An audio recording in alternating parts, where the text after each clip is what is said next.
जय हिंद साथियों। Defence crew YouTube channel आपके लिए लेकर आया है एसएससी जीडी जीएस और जीके का प्रीवियस ईयर प्रैक्टिस सेट। दोस्तों एसएससी जीडी में महत्वपूर्ण जितने भी क्वेश्चन हैं प्रीवियस ईयर से ही आते हैं और हम लोग तैयारी करवा रहे हैं आपको प्रीवियस ईयर प्रैक्टिस सेशन की। तो आइए बिना किसी देरी के शुरू करते हैं प्रीवियस ईयर प्रैक्टिस सेशन। हमारे पास है क्वेश्चन नंबर 1। निम्नलिखित में से कौन से राजनीतिक नेता जून 2022 में राघव चड्ढा के बाद में राजेंद्र नगर दिल्ली से विधानसभा के सदस्य बने हैं? तो दोस्तों दुर्गेश पाठक बने। कौन बने हैं? दुर्गेश पाठक बने हैं और ये आम आदमी के हैं। कौन के हैं? आम आदमी पार्टी के हैं। Question number 2। भारत के संविधान के किस भाग में संघ लोक सेवा आयोग की शक्तियों और कार्य शामिल है? संघ लोक आयोग यूपीएससी का बच्चों यूपीएससी के कार्य हैं, तो वो भाग 14 में आते हैं। कौन से में आते हैं? भाग 14 में आते हैं। देखते हैं यूपीएससी के बारे में। यह एक स्वतंत्र संवैधानिक निकाय है। यूपीएससी संवैधानिक निकाय है। यूपीएससी की संरचना, इसके सदस्यों की नियुक्ति और हटाने और यूपीएससी की शक्तियों और कार्यों के बारे में प्रावधान भारतीय संविधान के भाग 14 में अनुच्छेद 315 से 323 के तहत प्रदान किए गए हैं। महत्वपूर्ण क्वेश्चन है। नेक्स्ट, रूसा भारतीय राज्य विश्वविद्यालय के समृद्ध विस्तार द्वारा की गई वचन को आगे बढ़ाने के लिए केंद्र सरकार का योगदान है। रूसा का पूर्ण रूप क्या है? दोस्तों रूसा का पूर्ण रूप है राष्ट्रीय उच्चतर शिक्षा अभियान। क्या है? राष्ट्रीय उच्चतर शिक्षा अभियान। ठीक है। रूसा अक्टूबर 2013 में शुरू की गई एक केंद्र सरकार की प्रायोजित योजना है। भारत सरकार ने राष्ट्रीय शिक्षा अभियान रूसा की योजना को 31 मार्च 2026 तक या अगली समीक्षा तक जो भी पहले हो जारी रखने की स्वीकृति दे दी है।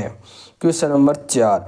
प्रसिद्ध लोसांग महोत्सव निम्नलिखित में से किस राज्य में मनाया जाता है? दोस्तों ये सिक्किम में मनाया जाता है। महत्वपूर्ण क्वेश्चन है। दोस्तों एसएससी जीडी के महत्वपूर्ण क्वेश्चन हम आपके लिए लेकर आते हैं।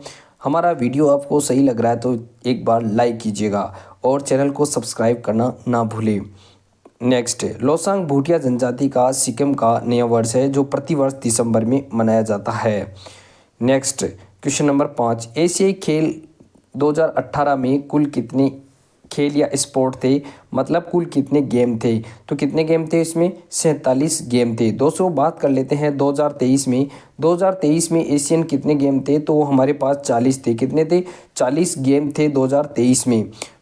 नेक्स्ट, देखते हैं एशियन खेलों के बारे में थोड़ा जानते हैं।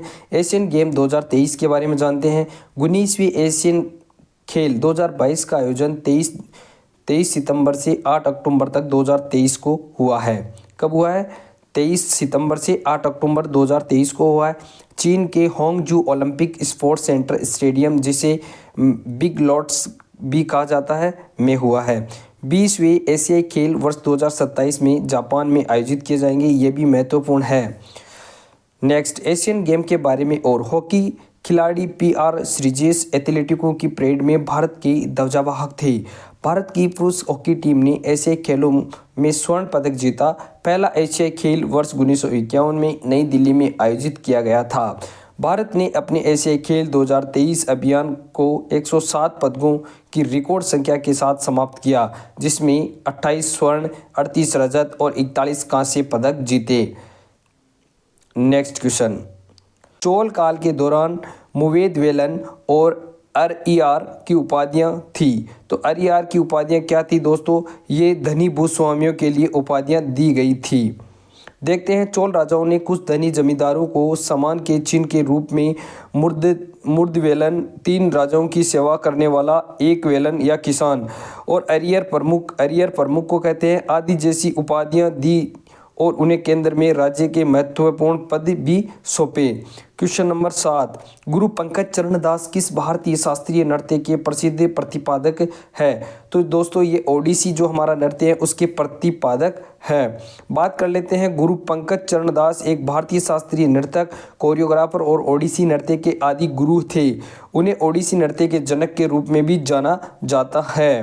Question number 8। भारत में यह देश का एकमात्र उद्योग है जो मूल्य श्रृंखला में आत्मनिर्भर और पूर्ण है, अर्थात कच्चे माल से लेकर उच्चतम मूल्य वर्धित उत्पादों तक। यहाँ किस उद्योग की बात हो रही है? तो दोस्तों यहाँ पर वस्त्र उद्योग की बात हो रही है। क्वेश्चन नंबर 9, निम्नलिखित में से कौन खुदाई खिदमतदारों के अहिंसक आंदोलन के संस्थापक थे? तो दोस्तों खान अब्दुल गफ्फार खान थे इनके मुख्य आंदोलक के संस्थापक थे। खुदाई खिदमतदार भारतीय उपमहाद्वीप पर ब्रिटिश कब्जे के खिलाफ एक अहिंसक आंदोलन था जिसका नेतृत्व पश्तून स्वतंत्रता सेनानी अब्दुल गफ्फार खान ने उत्तर पश्चिम सीमांत प्रांत में किया था। वह महात्मा गांधी के अनुयायी थे और उन्हें सीमांत गांधी भी कहा जाता है। दोस्तों उन्हें सीमांत गांधी भी कहा जाता है, यह आपके लिए महत्वपूर्ण है। नेक्स्ट क्वेश्चन नंबर 10, साइक्लोस्टोमेटा जबड़े रहित खालिस्तान होते हैं। दोस्तों ये कशेरुकी होते हैं, क्या होते हैं? कशेरुकी या वर्टिब्रेटा कहते हैं इनको। क्वेश्चन नंबर नेक्स्ट 11, भारतीय शहर की पहली पूर्ण जनगणना 1830 में खालिस्तान द्वारा की गई थी। दोस्तों यह हेनरी वॉल्टर के द्वारा की गई थी और ये ढाका की थी। कहाँ की गई थी? ढाका की जो है जनगणना की गई थी। क्वेश्चन महत्वपूर्ण, गवर्नर जनरल लॉर्ड मेयो के शासनकाल के दौरान 1872 में भारत में पहली गैर समकालिक जनगणना आयोजित की गई थी। पहली समकालिक जनगणना 17 फरवरी 1881 को WC फ्लोडेन जो भारत के जनगणना आयुक्त थे उस समय द्वारा ब्रिटिश शासन के तहत की गई थी। क्वेश्चन नंबर 12, भारत में राष्ट्रीय विकास परिषद NDC की स्थापना खालिस्तान में की गई थी। दोस्तों NDC की जो स्थापना है वो 1952 में की गई थी।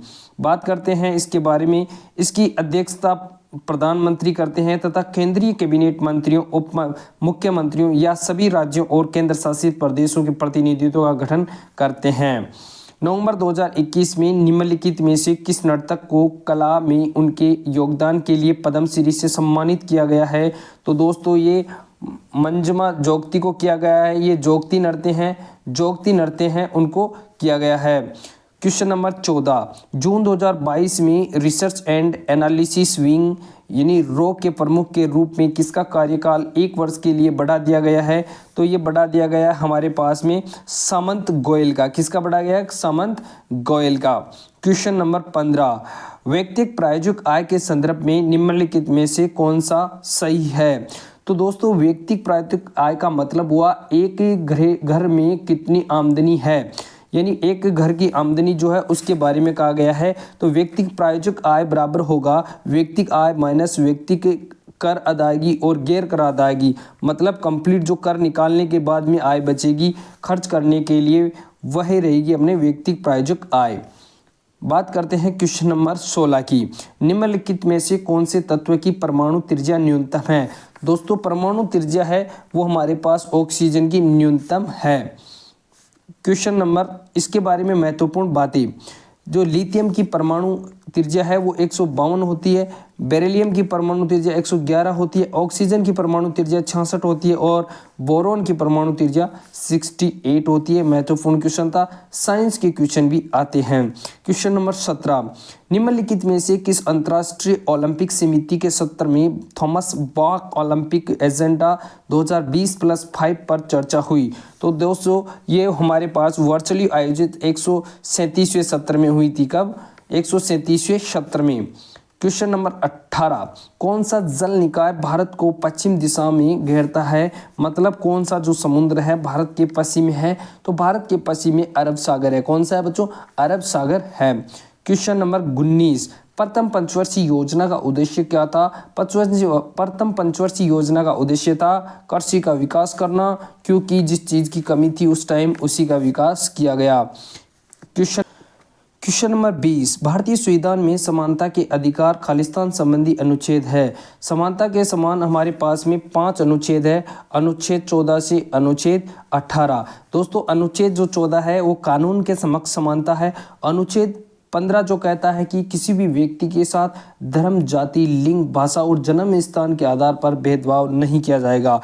अनुच्छेद 16 कहता है कि लोक नियोजन के जो विषय हैं उनमें समानता रहेगी। अनुच्छेद 17 जो है हमारे पास में अस्पृश्यता का अंत, और अनुच्छेद जो 18 है दोस्तों वो है हमारे पास उपाधियों का अंत, किसका अंत? उपाधियों का अंत। तो ये थे हमारे पास समानता के अधिकार।